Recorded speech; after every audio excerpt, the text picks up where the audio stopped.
trauma bonds. Got close off of battle scars. Equal pain, so we think it's equal game. Same team, but it's different hearts. Same goals, but it's different shots. Thought we was winning the same. Turns out you were just running me game. Should've known, but I couldn't guess it. It's a damn shame.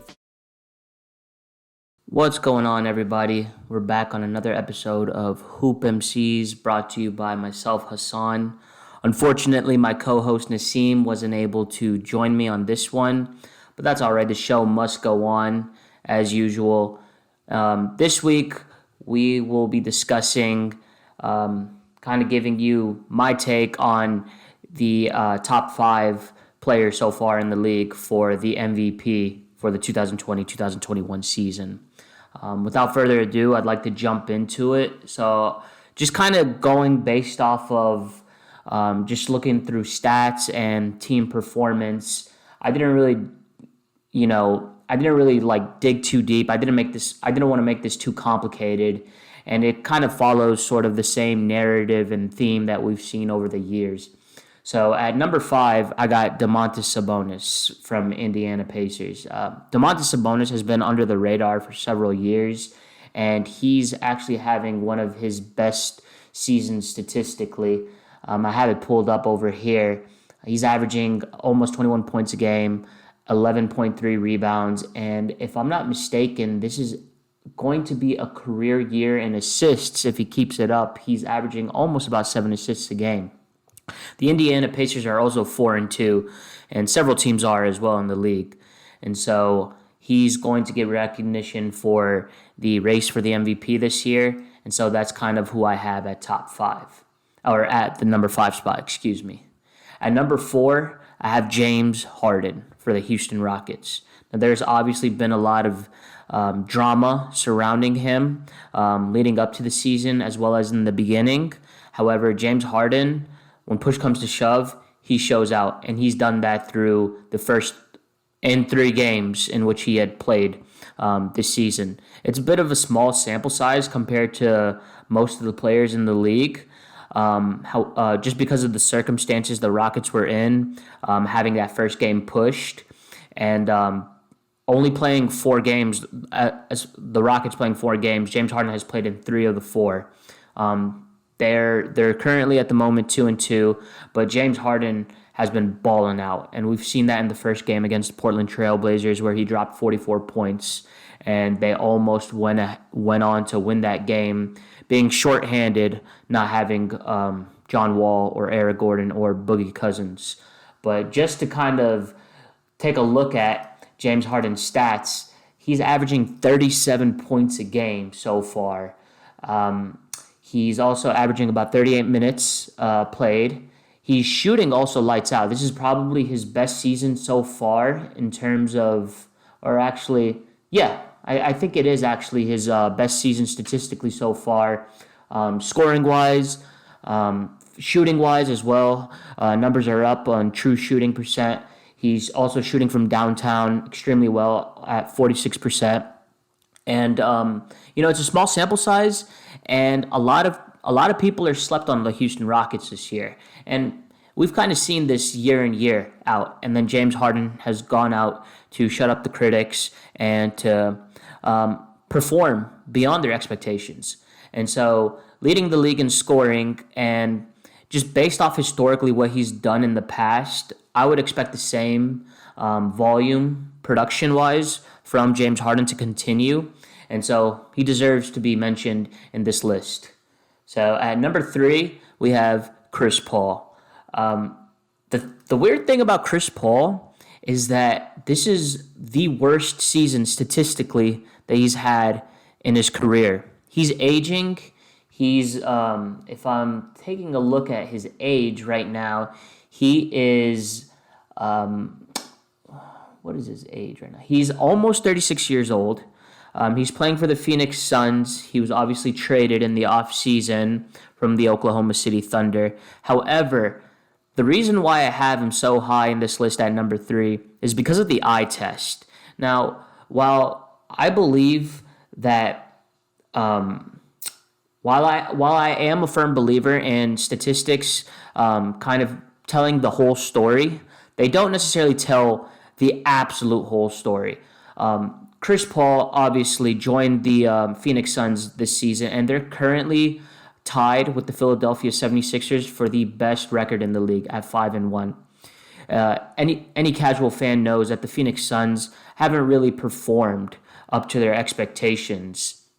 Or, excuse me, not up to their expectations, but they really haven't been competitive as a team over these past years. They haven't been in rebuild mode necessarily. They've always had the goal of being in the playoffs, and they had a really good bubble last season, being 8-0. But unfortunately, they did miss the playoffs. And with Chris Paul joining that team, along with minor additions like Jay Crowder, the Phoenix Suns are currently at the moment top in the West and tied with the Sixers for the best record in the league. Just to kind of take a look at his statistics, Chris Paul's averaging 13 points a game, about 9 assists, and 4 rebounds. In addition to this, he's having the worst shooting season of his career. Career lows in scoring, but at the end of the day, people pay attention to wins. And while I don't necessarily agree that wins is the most important factor when it comes to the MVP, I believe it would be a disservice not to include Chris Paul, just given what the Phoenix Suns were a year ago and really several years ago, compared to where they're at right now. At number 2, I have Trae Young. Trae Young has been absolutely phenomenal this season.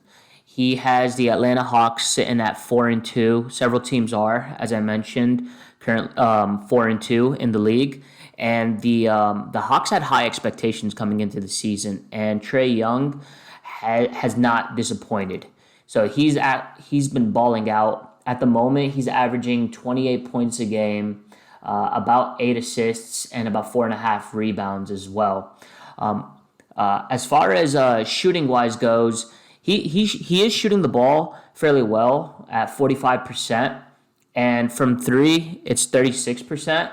So I still think that his numbers would probably need to improve just a little bit more, just to kind of convince voters at the end of the season that he deserves the award. But as far as their expectations heading into the season, Trae Young has delivered, and he's leading the Atlanta Hawks to a pretty successful season so far. They're 4-2. Now, that was the number 2 spot. And at number 1, I have Joel Embiid. And Joel Embiid, as I've mentioned, the Sixers are 5-1. They're tied for the best record in the league. They're currently sitting at number 1 in the Eastern Conference. And Joel Embiid is actually having a really good season as well. He's averaging 25 points a game, about almost 13 rebounds a game, and about 1.4 blocks. He's shooting 54%, and from 3, this actually surprised me. He's taken about three 3-pointers per game, and he's shooting at a 40% clip.